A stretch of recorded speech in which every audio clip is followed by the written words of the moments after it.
बहुत समय पहले नितेश नामक एक आदमी एक छोटी सी गांव में रहता था। वो एक बहुत ही नेक और ईमानदार आदमी था। वो छोटी उम्र से ही अपने पिता की तरह मटके में कुल्फियां बना के उसके बाद उन पे रंगीले बर्फ भर के उन्हें बेचता था। कुल्फी कुल्फी, मलाई कुल्फी, पिस्ता कुल्फी, बादाम कुल्फी, रोज कुल्फी, ले लो भाई ले लो, घर पे बनाए हुए ताजा कुल्फी, सिर्फ 5 रुपए में आपके मनपसंद कुल्फी।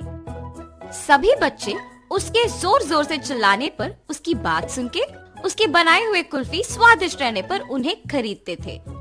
ऐसे उसकी कुल्फी का व्यापार अच्छा चलता था। एक दिन जब नितेश कुल्फियां बेच रहा था, उसके पास एक बालक आता है। अंकल, जरा ये लेके मुझे कुल्फी देना। तुम सोने का चेन के बदले में कुल्फी मांग रहे हो? किसका है ये?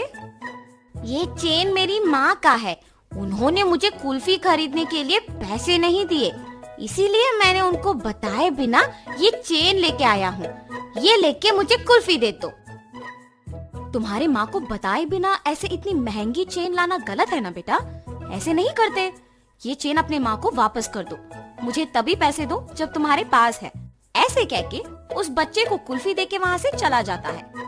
मगर जब वो कुल्फी खाते हुए चल रहा था, उसे एक और कुल्फी बेचने वाला दिख जाता है और वो सोचता है, अगर मैं इस अंकल को भी ऐसे ही सोने का चेन दूंगा तो वो पहले अंकल की तरह मना करके मुझे मुफ्त की कुल्फी दे देंगे और मैं 2 कुल्फियां खा सकता हूँ। ये ऐसे सोचकर उसके हाथ में रहे कुल्फी को जल्दी से खत्म करके उस दूसरे आदमी के पास जाता है।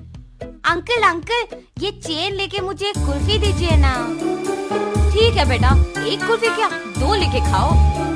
ऐसे कह के बबलू के पास से वो चेन लेके उसे 2 कुल्फियां दे के वहाँ से चला जाता है। बबलू अपने दोनों हाथ में कुल्फियां देख खुश होके चेन के बारे में भूलकर खाते हुए वहाँ से घर चला जाता है। इतने में बबलू की माँ सोने का चेन ना दिखने पर घर पूरा ढूंढती है और तभी बबलू घर आता है। बबलू, क्या तुमने मेरा सोने का चेन देखा है बेटा?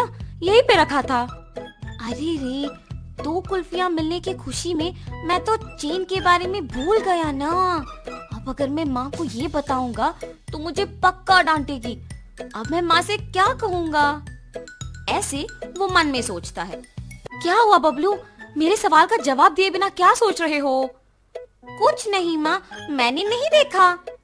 हाँ, ठीक है, तुम भी मेरे साथ चेन ढूंढो, शायद मैं यही कहीं भूल गई। वो बहुत महंगा है बेटा।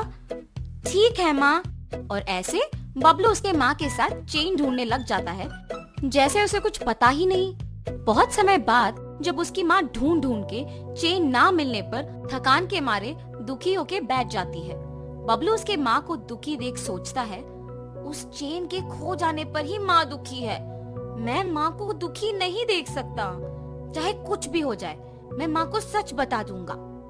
ऐसे अपनी माँ के पास जाता है और कहता है, माँ, आपके डांटने के डर से मैं सच नहीं बता पाया। मैं कुछ नहीं कहूँगी बेटा, सच क्या है? माँ, आपने कुल्फी खरीदने के लिए पैसे नहीं दिए ना, तो मैंने आपके सोने के चेन लेके कुल्फी वाले को देकर उससे कुल्फी लिया। 5 रुपए की कुल्फी के बदले में तुमने इतना महंगा चेन दे दिया। ऐसे करना गलत है बबलू, ऐसे फिर कभी मत करना। उस कुल्फी वाले को पहचान सकोगे? हाँ माँ, पहचान पाऊंगा। उसके ऐसे कहने पर बबलू की माँ अगले दिन कुल्फी बेचने वालों का इंतजार करती है। ऐसे दोपहर के समय में नितेश जब उस तरफ आता है तो बबलू की माँ उसके पास जाके कहती है, क्या तुम कल भी यहाँ आके कुल्फी बेचे? जी हाँ। आप ऐसे क्यों पूछ रहे हो? बच्चा अगर भोलेपन में आके तुम्हें एक महंगी चेन के बदले में कुल्फी मांगेगा तो ले लोगे क्या? हाँ, ये आप क्या कह रहे हो? मुझे कुछ नहीं समझ आ रहा। तुम कुछ मत कहो, मेरी ही बेटी की गलती है, इसीलिए मैं कुछ नहीं कह रही हूँ। बस मुझे मेरा चेन दे दो और मैं चली जाऊंगी। मैडम, मैंने वो चेन नहीं लिया। मैंने उस बच्चे को कहा भी कि वो चेन उसके घर में वापस लौटा दे। उसने आपको आके नहीं दिया। चेन देना ना पड़े इसलिए झूठ बोल रहे हो तुम। नहीं नहीं, मैं सच कह रहा हूँ। आप अपने बेटे को बुला के पूछिए तो सही। बबलू, बबलू। हाँ माँ। बबलू, क्या यही वो आदमी है जिसको तुमने मेरा सोने का चेन दिया? नहीं माँ, और ऐसे वो अपने माँ को नितेश के साथ जो भी हुआ समझाता है। कल मेरे इस तरफ आने की वजह से ही मुझे सोने का चैन मिला था। काश आज भी ऐसा कुछ हो। ऐसे सोचते हुए उस तरफ जा रहे कुल्फी वाले को बबलू देखता है। माँ, माँ वही वो अंकल है जिन्होंने मुझसे चेन लेके कुल्फी दिया था।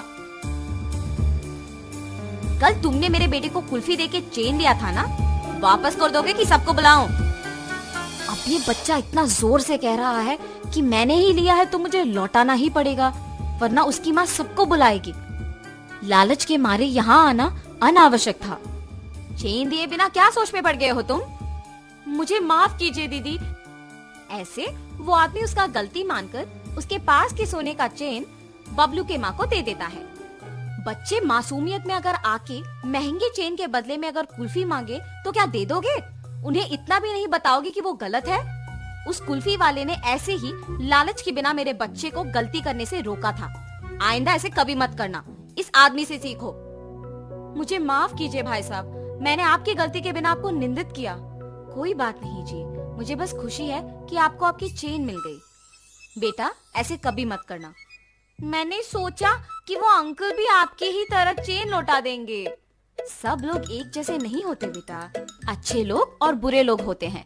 इसीलिए घर में अपने माँ बाप को बताए बिना कुछ नहीं करना चाहिए। आगे से ऐसे नहीं करूँगा अंकल। ऐसे कहकर खुशी से अपने माँ के साथ वहाँ से चला जाता है।